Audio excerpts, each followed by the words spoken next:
Hello developers, welcome back to the channel Learn with Sakshi. So our topic is difference between regular function, expression function, immediate inward function expression, anonymous function and arrow function in JavaScript. So ये सभी function के बीच में आज क्या difference है हम वो cover करेंगे। एंड अगर आपने फंक्शंस आपको पता ही नहीं है कि क्या होते हैं उनको कैसे क्रिएट करते हैं तो आपको चिंता करने की बिल्कुल भी जरूरत नहीं है, क्योंकि आज हम बिल्कुल बेसिक से देखेंगे कि फंक्शन होते क्या है, किस तरह डिक्लेयर करते हैं, किस तरह उनको इन्वोक करते हैं एंड आपको सभी डिफरेंसेस भी आज अच्छे से समझ में आ जाएंगे। यस, ये वीडियो थोड़ी लेंथी होगी क्योंकि आप 2 या 3 मिनट में फंक्शन समझ लेंगे, बट उनकी डिफरेंसेस क्या है उनको अच्छे से समझने के लिए थोड़ा सा आपको टाइम देना पड़ेगा। तो चलिए पहले समझ लेते हैं functions in JavaScript. A function is an independent block of code that performs a specific task. तो फंक्शन एक हमारा ऐसा ब्लॉक ऑफ कोड है। ब्लॉक ऑफ कोड का मतलब बोल रहे हैं कि ये जो पूरा हमारा फंक्शन के अंदर लिखेंगे वो क्या होता है, हमारा एक टास्क परफॉर्म करता है। अब वो टास्क किस तरह परफॉर्म करता है, फंक्शन को हम इनपुट देते हैं एंड वो रिजल्ट में हमें आउटपुट दे देता है। फंक्शन का सिर्फ इतना ही काम होता है कि हम उसको कुछ इनपुट दे रहे हैं, वो हमको कुछ उसका रिजल्ट दे रहा है। एंड रिजल्ट कैसे दे रहा है, जो हमने उस फंक्शन के अंदर कोड लिखा है उस कोड के थ्रू जो हमारा आंसर आएगा, जो आउटपुट आएगा वो हमें रिटर्न कर देता है। It encapsulates a set of instructions that can be reused throughout a program. मतलब ये encapsulate मतलब ये जो ब्रैकेट्स के अंदर हम कंबाइन कर रहे हैं ना, इसको हम encapsulate बोलते हैं। मतलब हमारे जो सेट ऑफ इंस्ट्रक्शंस है, यहाँ पर हम कितने सारे इंस्ट्रक्शंस लिखेंगे वो सभी को ये एनकैप्सुलेट करता है, कंबाइन करता है। दैट कैन बी रीयूज्ड मतलब हम फंक्शन को बार बार यूज कर सकते हैं। सपोज मैंने एक सम का प्रोग्राम मुझे बनाना है एंड मैंने फंक्शन के अंदर एक सम परफॉर्म किया है। अब मैं बार बार चाहती हूँ कि पहले मेरे 2 + 4 प्लस करके आ जाए 6, देन मैं चाहती हूँ कि 8 + 1 प्लस करके 9 आउटपुट आ जाए। तो हमें बार बार उसके लिए कोड लिखने की कोई जरूरत नहीं है। एक फंक्शन क्रिएट करेंगे एंड देन हम उसमें अलग अलग इनपुट दे सकते हैं। वो कैसे दे सकते हैं वो बाय प्रैक्टिकल देखेंगे, उससे पहले एक बार इसका सिंटैक्स देख लेते हैं। सो फंक्शन में इंपॉर्टेंट है जैसे फंक्शन कीवर्ड। रेगुलर फंक्शन में क्या होता है कि हमें फंक्शन कीवर्ड जरूर बनाना पड़ता है। रेगुलर फंक्शन समझ लीजिए नॉर्मल जो फंक्शंस होते हैं, फंक्शन कीवर्ड जरूर यूज करेंगे। देन यहाँ पर फंक्शन का नेम आएगा। नेम आप कुछ भी दे सकते हैं, ABC, XYZ कुछ भी। And these are the parameters, यहाँ पर हम पैरामीटर्स पास करेंगे। तो सबसे पहले देख लेते हैं फंक्शन डिक्लेरेशन। फंक्शन को हम किस तरह से डिक्लेयर करते हैं। अभी हम रेगुलर फंक्शन क्रिएट करेंगे, देन हम सारे जितने भी हमारे फंक्शंस हैं उनको समझेंगे। तो फंक्शन डिक्लेरेशन आप यहाँ देखिए, मैंने फंक्शन कीवर्ड का यूज किया है एंड लिखा हुआ भी है function keyword is used to create a function. Function keyword हमारा यूज होता है फंक्शन को क्रिएट करने के लिए। ग्रीट मेरा फंक्शन का नेम है, ये नेम मैं कुछ भी दे सकती हूँ, जैसे मैंने अभी आपको बताया ABC, XYZ, उसी तरह मैंने यहाँ पर एक ग्रीट सिर्फ एक नेम दिया है। देन ये जो हमारे ब्रैकेट्स होते हैं इनको बोलते हैं पैरेंथेसिस। तो जब भी हम फंक्शन का नेम लिखेंगे उसके आगे पैरेंथेसिस जरूर लगाएंगे। देन हमारे कर्ली ब्रैकेट्स स्टार्ट होंगे, उसके बाद हम जो भी अपना कोड लिखना चाहते हैं वो लिख सकते हैं एंड देन हमारे कर्ली ब्रैकेट से फंक्शन एंड हो जाएगा। सो ये हमारी बॉडी है फंक्शन की। ये एक लाइन की नहीं, कितने भी लाइंस की हो सकती है। जितना भी आपको कोड परफॉर्म कराना है आप उतनी लाइन यहाँ पर दे सकते हैं। नेक्स्ट लिखते हैं फंक्शन इन्वोकेशन। इन्वोकेशन होता है कि कॉलिंग द फंक्शन। अब फंक्शन तो क्रिएट कर लिया बट जब तक उसको कॉल नहीं करेंगे तो वो हमें आउटपुट क्यों देगा और कैसे देगा। So after defining the function, the next step is to call them to make use of function. अब फंक्शन तो क्रिएट करना आपने सीख लिया, बट जब उसको कॉल करेंगे तो करेंगे हम फंक्शन के नेम से। जैसे मेरे फंक्शन का नेम है ग्रीट, सो ग्रीट हम यहाँ लिखेंगे एंड देन यहाँ पैरेंथेसिस लगा के हम अपने फंक्शन को कॉल करेंगे। जैसे हम ये लाइन लिखते हैं तो हमारा फंक्शन हो जाएगा कॉल एंड उसके अंदर जो भी कोड है वो सारा हो जाएगा परफॉर्म। सो फंक्शन इन्वोकेशन ये होता है। देन देखते हैं फंक्शन पैरामीटर्स एंड आर्ग्यूमेंट्स। अब फंक्शन पैरामीटर्स एंड आर्ग्यूमेंट्स क्या होते हैं। A function argument is the value we pass to the function. Function argument वो होते हैं जो हम पास करते हैं फंक्शन. फॉर एग्जाम्पल यहाँ मैंने एक फंक्शन क्रिएट किया है. ग्रीट मेरी फंक्शन का नेम है एंड ये जो नेम दिया है ये मैं अभी आपको बताऊंगी ये क्या चीज है. एंड यहाँ जब हम फंक्शन को कॉल करते हैं तो उसके अंदर जो वैल्यू हम पास करते हैं उसको हम बोलते हैं आर्ग्यूमेंट्स. एंड ये आर्ग्यूमेंट की वैल्यू जब फंक्शन में जाती है तो उसको हम बोलते हैं पैरामीटर्स. तो बेसिकली यहाँ पर नेम मेरा पैरामीटर है जिसमें हमारी वैल्यू आएगी. नेम एक हमने वेरिएबल समझ लीजिए, एक पैरामीटर ले रखा है एंड उसके अंदर हमारा इनपुट आएगा एंड उस इनपुट से हम कुछ कोडिंग करेंगे. कोडिंग करने के बाद हमारा आउटपुट हमें मिल जाएगा. तो जैसे मैंने यहाँ पर आर्ग्यूमेंट पास किया है जॉन, तो जॉन जाएगा जब हमने फंक्शन कॉल किया तो हमारे फंक्शन के पैरामीटर में जाएगा. अब नेम में हमारी वैल्यू आ गई है जॉन. तो हम नेम को यहाँ प्रिंट करा सकते हैं अपने कोड में या जो भी हमें अपने यहाँ पर एक्शंस एग्जीक्यूट करने हैं वो कर सकते हैं. So difference between regular function, expression function, immediate invoked function expression, anonymous function and arrow function in JavaScript start करते हैं. तो functions मैं आपको बता चुकी हूँ कि functions क्या होते हैं, कैसे declare होते हैं, कैसे invoked होते हैं, parameters क्या होते हैं, arguments क्या होते हैं. तो सबसे पहले देख लेते हैं कि regular functions क्या है, उसके बाद हम उसको create कर लेते हैं क्योंकि वो हम regular function के थ्रू ही समझ सकते हैं. A function that is declared using the function keyword, ये मैं आपको declaration के टाइम पे बताई हूँ कि जो function हमारा function keyword से declare होता है उसको हम बोलते हैं regular function. And इसका syntax function then function का name and then आ जाते हैं हमारे जो भी हमें parameters देने हैं, then हमारा कोड जो होता है वो execute हो जाता है. तो चलिए करके देखते हैं इसको by practical and फिर देखेंगे इसका use क्या है. मैं चलती हूँ अपने VS कोड में एंड यहाँ पे करते हैं हम अपने प्रैक्टिकल. तो सबसे पहले हमें समझना है कि फंक्शन कैसे क्रिएट होता है. फॉर फंक्शन हमें फंक्शन कीवर्ड का यूज करना है. देन हम अपने फंक्शन का नेम देंगे. फंक्शन के नेम देने के बाद हमें पैरेंथेसिस एंड कर्ली ब्रैकेट से स्टार्ट करना है. अब हम दे सकते हैं अपना जो भी हमें यहाँ पर परफॉर्म कराना है. सपोज मैंने हेलो प्रिंट कराया एंड इन द एंड हमें फंक्शन भी कॉल करना होगा. तो फंक्शन कर लेते हैं कॉल, सेव करते हैं एंड देन देखते हैं अपना आउटपुट. सो मेरा आउटपुट आ गया हेलो. अब यहाँ पर क्या हुआ है, मैंने कोई पैरामीटर्स तो पास नहीं किए थे बट मेरा आउटपुट इसलिए आया है क्योंकि मैंने यहाँ पर ही अपने फंक्शन के अंदर ही इसकी वैल्यू दे रखी है. तो इसलिए हमारा फंक्शन अपना आउटपुट दे दिया है. अब देखेंगे कि पैरामीटर्स एंड आर्ग्यूमेंट्स हम किस तरह से पास करते हैं. सपोज मेरे ग्रीट के अंदर एक मैंने पैरामीटर ले लिया नेम एंड नेम मैं पास करूंगी. मेरा नेम यहाँ पास कर देती हूँ एंड अब हम इस नेम को किस तरह से यूज करेंगे वो देख लीजिए. सपोज मैं प्रिंट करना चाहती हूँ हेलो एंड यहाँ पर मैं बैकटिक्स का यूज कर रही हूँ. मैं ये बता चुकी हूँ टेम्पलेट स्ट्रिंग टेम्पलेट लिटरल्स वाले चैप्टर में कि ये किस तरह से होगा. अगर आपने वो नहीं देखा है तो आप वीडियो देख लीजिए तो आपको समझ में आ जाएगा कि हम टेम्पलेट स्ट्रिंग किस तरह यूज करते हैं. तो यहाँ पर मैं दे देती हूँ हेलो एंड देन मुझे देनी है इसकी वैल्यू. नेम की वैल्यू देने के लिए हम देंगे $साइन एंड कर्ली ब्रैकेट्स, इसके अंदर दे देंगे नेम. अब देखते हैं अपना आउटपुट क्या आता है. सो यहाँ मेरा आउटपुट आया हेलो साक्षी. सो अब यहाँ पर क्या हुआ है, साक्षी मेरा आर्ग्यूमेंट है एंड आर्ग्यूमेंट जैसे मैंने फंक्शन में अपना दिया, फंक्शन हुआ मेरा कॉल. तो फंक्शन कॉल होने पे ये वैल्यू गई नेम में एंड नेम जो हमने यहाँ प्रिंट कराया तो हमारे पास आउटपुट आया हेलो एंड देन नेम की यहाँ पर आई है वैल्यू. तो इस तरह से हम अपने रेगुलर फंक्शंस क्रिएट करते हैं. एंड डेफिनेशन मैंने समझा दी है, सिंटैक्स आप देख चुके हैं, प्रैक्टिकल भी हम कर चुके हैं. बट एक इम्पॉर्टेंट चीज जो मैंने यहाँ पर हाईलाइट की है कि हम इसको कहाँ यूज करेंगे जब प्रोजेक्ट्स बनाएंगे. Ideal for defining functions that need to be called multiple times.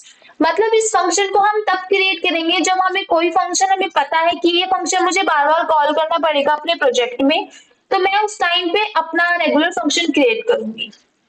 Next देख लेते हैं function expression. A function defined inside an expression and can be anonymous. अभी एनोनिमस क्या है ये मैं आपको नेक्स्ट बताऊंगी. इस टाइम हम सिर्फ ये समझेंगे कि फंक्शन एक्सप्रेशन क्या है.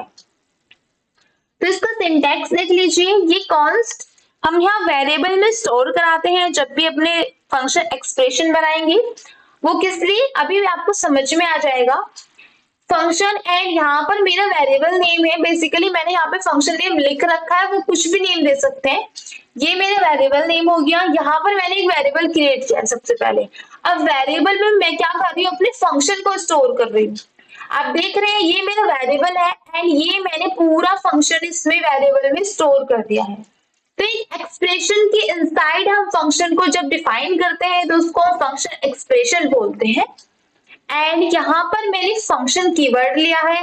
एंड नोटिस करने की चीज यहाँ पर ये है कि फंक्शन का नेम हम यहाँ पर नहीं देते हैं। यहाँ पर क्या हुआ है, सिर्फ फंक्शन दिया है एंड पैरामीटर्स दे दिए हैं। विदाउट नेम का हमने यहाँ पर फंक्शन क्रिएट किया है and code to be executed, यहाँ पर हम अपना कोड एग्जीक्यूट करेंगे।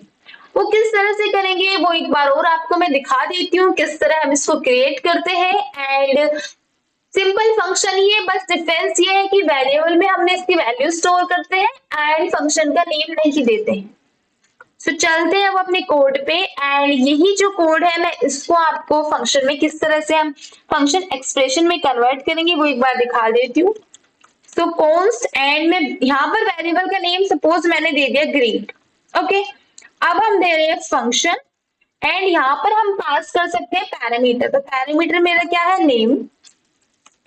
अब मुझे यहाँ पर जो भी अपनी वैल्यू परफॉर्म करानी है वो मैं यहाँ पे परफॉर्म करा सकती हूँ। तो मेरे जो कोड था वो यही है, तो यहाँ से कट करके इसको कर देती हूँ पेस्ट। ओके, अब मेरे क्या हुआ है, फंक्शन एक्सप्रेशन यहाँ पर क्रिएट हो गया है। अब फंक्शन को कॉल तो ऑब्वियसली करना ही पड़ेगा, तो कॉल कैसे करेंगे, वेरिएबल के नेम से एंड उसी में हम अपने वैल्यू पास कर देंगे। तो यहाँ क्या हुआ है, ग्रीट मेरा वेरिएबल के नेम है जिसमें मैं अपना आर्ग्यूमेंट पास कर रही हूँ। अब फंक्शन एक्सप्रेशन तो बनाया है बट फंक्शन को कॉल करने के लिए कुछ नेम तो चाहिए होता है। अब वो नेम हमें क्या होगा, अब वो नेम होगा हमारा वेरिएबल, जिस वेरिएबल में हमने अपना पूरा फंक्शन स्टोर किया है। ये फंक्शन ही तो स्टोर कर रहे हैं हम इस वैल्यू में, क्योंकि इक्वल्स टू क्या करता है, असाइन करता है। तो फंक्शन पूरा हमने स्टोर कर दिया अपने इस वेरिएबल में ग्रीट एंड यहाँ पर पास कर देंगे हम अपना आर्ग्यूमेंट। तो इसको एक बार करती हूँ सेव एंड यहाँ पे कर देती हूँ यूजर, ताकि आपको पता चल जाए कि डिफरेंट आउटपुट आया है या नहीं। तो देखिए हेलो यूजर साक्षी। तो फंक्शन एक्सप्रेशन इस तरह से हम क्रिएट करते हैं एंड फंक्शन एक्सप्रेशन की इंपॉर्टेंट चीज जो आपको याद रखनी है कि हम एक किसी वेरिएबल में उसको स्टोर करते हैं। रेगुलर फंक्शन में हम कहीं पे भी स्टोर नहीं करते हैं, स्पेशल होता है function keyword and function name भी यूज करते हैं। तो function regular function and function expression में ये एक इंपॉर्टेंट डिफरेंस है कि रेगुलर फंक्शन में हम कहीं पे भी स्टोर नहीं करते अपने फंक्शन को, बट इन फंक्शन एक्सप्रेशन हम स्टोर कर रहे हैं एक वेरिएबल में। So difference from regular function, not hosted like regular functions. So hosting की वीडियो मैंने ऑलरेडी क्रिएट कर रखी है, आपने hosting का चैप्टर नहीं पढ़ा है तो आप वो देख लीजिए। एक बार मैं आपको फिर से इसमें hosting बता रही हूँ, सिर्फ कि regular functions and function expression में hosting का क्या डिफरेंस है। अब hosting क्या होती है, बेसिकली उसके लिए मुझे एक रेगुलर फंक्शन भी चाहिए होगा, तो मैं यहाँ कर लेती हूँ क्रिएट एंड रेगुलर फंक्शन के लिए function and then greet. Parameter भी मुझे चाहिए तो मैं यहाँ पास कर देती हूँ नेम एंड ये कोड मेरा रहेगा सेम बिल्कुल। दोनों में मैं बताऊंगी रेगुलर फंक्शन में एंड दोनों में किस तरह से डिफरेंस है होस्टिंग का। तो ये मेरा है रेगुलर फंक्शन एंड ये है मेरा एक्सप्रेशन वाला फंक्शन, फंक्शन एक्सप्रेशन। तो सबसे पहले मैं इसको कर लेती हूँ कमेंट। अब हम देखेंगे सबसे पहले hosting in regular functions. For that मैं क्या कर रही हूँ, जैसे मैंने फंक्शन यहाँ क्रिएट किया है उससे पहले मैं अपने फंक्शन को करूंगी कॉल। अब क्या ये हमारा चलेगा या नहीं चलेगा, ये सोचने वाली बात है। होस्टिंग में यही है इंपॉर्टेंट कि हम अपने फंक्शन को पहले कॉल कर सकते हैं। किस तरह से वो देखिए, एक मिनट में इसको कर लेती हूँ यूजर से चेंज कर देती हूँ ताकि आउटपुट मेरे अलग रहे। सो यहाँ पर मैं एक बार कर लेती हूँ रन एंड देन आप देखेंगे मेरा आउटपुट आया हेलो साक्षी। वो क्यों, क्योंकि हम जो रेगुलर फंक्शन होता है उसमें होस्टिंग होती है, हम फंक्शन को डिक्लेयर करने से पहले उसको हम कॉल कर सकते हैं, बट क्या हम इसको यहाँ कॉल कर सकते हैं? इसको भी देख लेते हैं एक बार, तो इसको कर देते हैं ऊपर कॉल, फंक्शन का नेम कर देती हूँ मैं चेंज, ग्रीट्स कर दिया है मैंने अपने फंक्शन का नेम। सो अब करते हैं सेव एंड देन करते हैं रन। सो यहाँ पर एरर आई है can not access greets before initialization. अब वो इसलिए आई है क्योंकि हम फंक्शन एक्सप्रेशन में होस्टिंग नहीं होती है, फंक्शन डिक्लेरेशन में हमारा आउटपुट आता था बट इन फंक्शन एक्सप्रेशन नहीं आएगा, क्योंकि फंक्शन एक्सप्रेशन में हमारी होस्टिंग नहीं होती है, क्योंकि हमारे सिर्फ फंक्शंस की जो डिक्लेरेशन है वो ही तो होस्ट होते हैं, हमारा यहाँ हमने वेरिएबल में स्टोर कर दिया है, तो ये तो होस्ट हो ही नहीं सकता। तो इसलिए हमारे यहाँ पर function expression and regular expression में ये और डिफरेंस है। तो पहला डिफरेंस हमारा ये हो गया कि हम अपने वेरिएबल में स्टोर करते हैं फंक्शन एक्सप्रेशन को, एंड इन रेगुलर एक्सप्रेशन हम डायरेक्टली अपना फंक्शन क्रिएट करते हैं without storing values in anything. And second difference हो गया कि हमारा रेगुलर फंक्शन होस्ट होता है एंड फंक्शन एक्सप्रेशन होस्ट नहीं होता है। So इसको यूज एक बार देख लेते हैं। Useful when function need to be passed as argument and assign to variables. So assign to variables मतलब जब हमें वेरिएबल को असाइन करना होगा, एंड पास्ड एज आर्गुमेंट मतलब हम कभी क्या होता है जब नेस्टेड फंक्शन देखेंगे तब इसको आप समझ जाएंगे कि हम फंक्शन के अंदर फंक्शन कैसे पास करते हैं, उस टाइम पे आप ये डिफरेंस भी समझ जाएंगे कि फंक्शन के अंदर फंक्शन किस तरह से पास होगा, तो उसको बोलते हैं हम पास एज आर्गुमेंट। नेक्स्ट हमारा इमीडिएटली इन्वॉल्व फंक्शन एक्सप्रेशन। सबसे पहले देखते हैं इसकी definition. A function that runs as soon as it defined, मतलब वो फंक्शन जो जैसे ही हम डिफाइन करें तभी वो अपने आप से कॉल हो जाए, हमें उसको अलग से कॉल करने की कोई जरूरत नहीं होती है, वो अपने आप कॉल होता है। सिंटैक्स है इसका, सबसे पहले पैरेंथेसिस से स्टार्ट होता है, पैरेंथेसिस के अंदर हम अपना पूरा फंक्शन लिखेंगे, parenthesis then function and then यहाँ पर आ जाएंगे हमारे पैरेंथेसिस फंक्शंस के लिए। तो यहाँ पर भी हमारा फंक्शन का कोई नेम नहीं होता है इमीडिएटली इन्वॉल्व फंक्शन एक्सप्रेशन में, एंड बाकी हमारा कोड पूरा सेम रहेगा। इन द एंड हम फंक्शन को करते हैं कॉल, ये हम कर रहे हैं फंक्शन को कॉल। अब वो किस तरह से कर रहे हैं बाई प्रैक्टिकल देख लेते हैं एक बार। तो चलिए देखते हैं immediately involve function. For that मैं इसको कर देती हूँ कमेंट, एंड अब करते हैं अपना नेक्स्ट। सो इमीडिएटली इन्वॉल्व फंक्शन क्रिएट करने के लिए मुझे चाहिए सबसे पहले पैरेंथेसिस एंड उसके बाद चाहिए मेरा फंक्शन। अब फंक्शन यहाँ क्रिएट कर रही हूँ पैरेंथेसिस एंड उसके बाद हम स्टार्ट कर देंगे अपने कर्ली ब्रैकेट्स, ठीक है। अब यहाँ पर मुझे कोड परफॉर्म करना है, तो कोड सपोज मैं दे देती हूँ लॉग में हेलो डेवलपर्स, ठीक है। एंड जब अभी क्या हो रहा है ये मेरा फंक्शन हो गया, अब मुझे कॉल करना है, तो कॉल करने के लिए मैं सिर्फ ऐसे लिख सकती हूँ इन फंक्शन के एंड में, ये मेरे फंक्शन को कॉल हो गया है, तो इसको हम इस तरह से कर सकते हैं एंड एक बार कर लेते हैं रन। तो मेरा आउटपुट आ गया hello developers. Immediately inbox function ये वही होते हैं कि हमें ये अलग से कॉल करने की जरूरत नहीं है, जैसे ही डिफाइन होते हैं, जैसे ही यहाँ पर डिफाइन हुए तभी कॉल हो जाते हैं, तो खुद से ही कॉल हो जाएंगे जैसे ही डिफाइन होंगे। एंड अगर हमें इसमें पैरामीटर्स पास करने, सपोज मुझे यहाँ पर पास करना हो तो कोई पैरामीटर एंड उसकी वैल्यू हम यहाँ पर यूज कर सकते हैं, बैकटिक के थ्रू ही मैं करूंगी क्योंकि ये हमने समझ लिया है। एंड अब हमें बैकटिक से ही पूरे जावास्क्रिप्ट में अपने स्ट्रिंग को जो है कंबाइन करना है। सो यहाँ पर कर लेते हैं अब अपना कॉल नेम, एंड अब नेम की मुझे वैल्यू देनी होगी, तो आर्ग्यूमेंट हम इस पैरेंथेसिस में पास कर देंगे। सो मैंने आर्ग्यूमेंट पास कर दिया है साक्षी। अब करते हैं इसको सेव एंड देखते हैं हमारा आउटपुट आएगा या नहीं। सो मेरा आउटपुट है हेलो डेवलपर साक्षी। सो यहाँ पर क्या हो रहा है कि मैंने जो आर्ग्यूमेंट पास किया है वो मेरे फंक्शन में गया, बाकी सेम चीज है, बस हमारा फंक्शन इमीडिएटली इन्वॉक्ड है।